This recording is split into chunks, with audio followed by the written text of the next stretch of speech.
I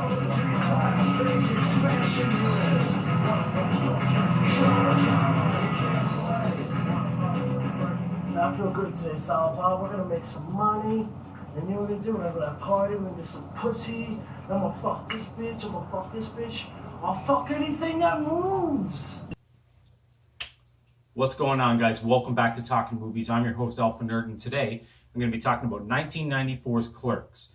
Now, somebody recommended this movie to me when they heard that I enjoyed Mallrats, Dogma, and Jay and Silent Bob Strike Back. They said, oh, you must love Kevin Smith films. I'm like, hey, the three I've seen I've really enjoyed. They said, you got to check out Clerks. It's the best one of them all. Well, I went and picked it up, and I didn't feel that way after watching it. I was surprised that it was black and white. It didn't hit home the way Mallrats did or Jay and Silent Bob Strike Back, but I did like it. Interesting thing is, though, over time, I feel like this movie aged like fine wine. I thought it got better with age. And I'm just going to talk about some of the silly, fun scenes in this movie that make me laugh and make it worth talking about in an episode of Talking Movies. And one of the very first, most ridiculous things I'm going to show you guys is a fun scene of this foreign exchange student, if you will, that kind of befriends Jay and Silent Bob hanging outside the Quick Stop. And it's just absolutely hilarious, so let's check it out. My love for you is ticking clock, berserker. Would you like to suck my cock, berserker? My love for you is ticking clock, berserker. Would you like to suck my cock, berserker? It's just too funny. My love for you is like a truck, berserker. Would you like some making fuck, berserker? That's fucking funny, man. Did he say making fuck?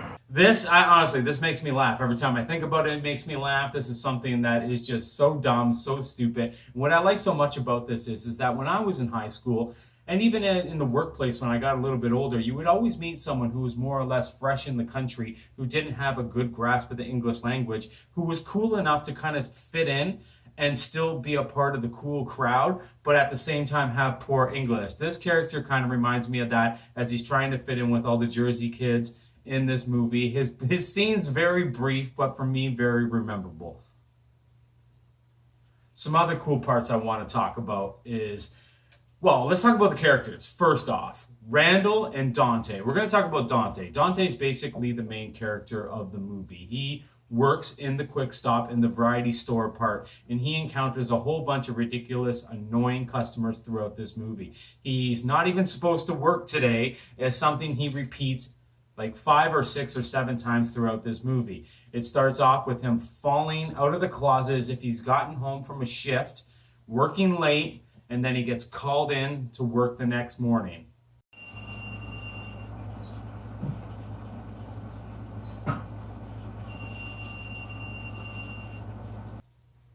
So what I like about that, it just shows, like, if you've ever worked a double, you know, or where you've worked and then late to like 11 at night, and then you got to be up back again at 6 in the morning. It's basically the worst shifts you could ever want to be scheduled. He picks up the missed shift. He has a hockey game coming up later in the day, so he says he's got to leave by 2.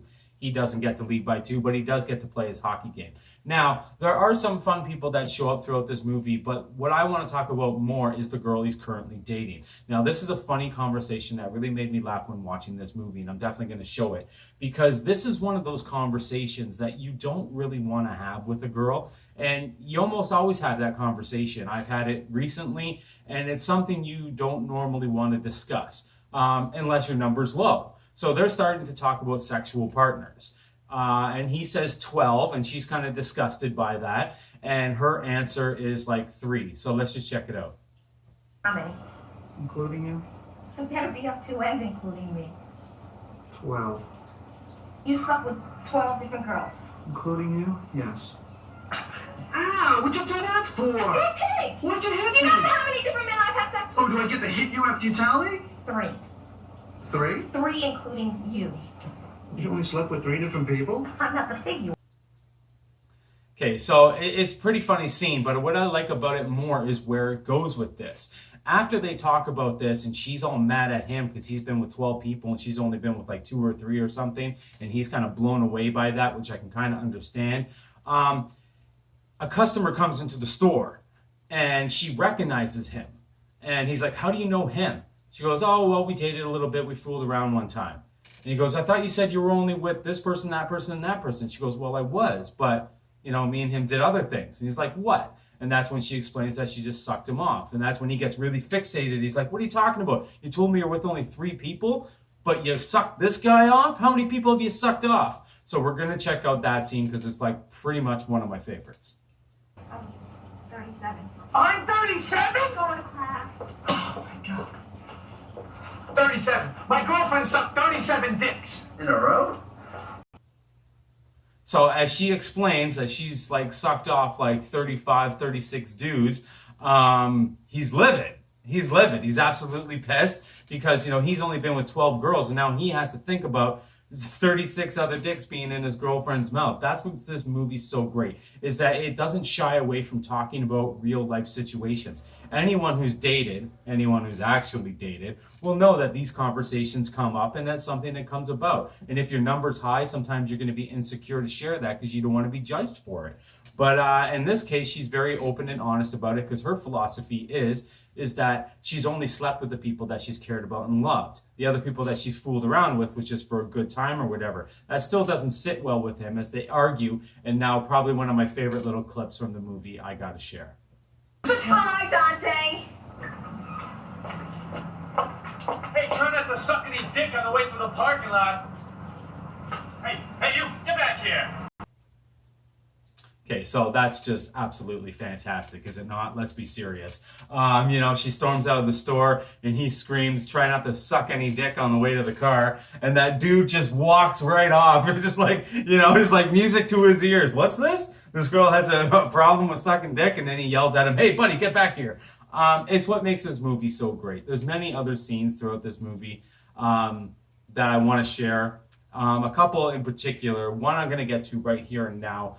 Kind of really sat home with me. So we're going to talk about Randall. Randall is a really wise ass, sarcastic, passive-aggressive asshole. Randall plays this character too well. So well that I think he must be like this to some degree in real life. Now, I kind of hate Randall watching the movie now because he is so smug and so arrogant and just so ignorant. But that's kind of his shtick. That's his character. I've known people like him when I was younger. And that's just Randall, and he does it great. He works in the movie part of the store because you got the quick stop at the variety store, and right attached to it is the little movie store, and their movie rental store is like garbage. So he's working in there, not really being a good employee at all, and he wants to rent a good movie. So he calls up the proper store, and here's they have the movie, so he goes there. And what I love so much about this scene is the way they show off the movie store, the rental store.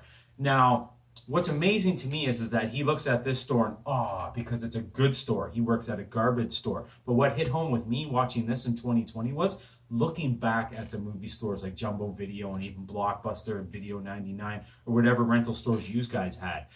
And just the way they pan around the store really makes me miss being able to walk in the store, grab some popcorn, select my movie. It was an outing. It was something to do. Like, you'd be bored and say, let's go rent a movie. And you would go out and pick something out. It was a fun little thing to do. It added to the movie experience. So I'm just going to show the little clip of him walking into this store and him being in awe as well. Because Randall is a movie buff. You know, it's minor that they talk about this, but he is.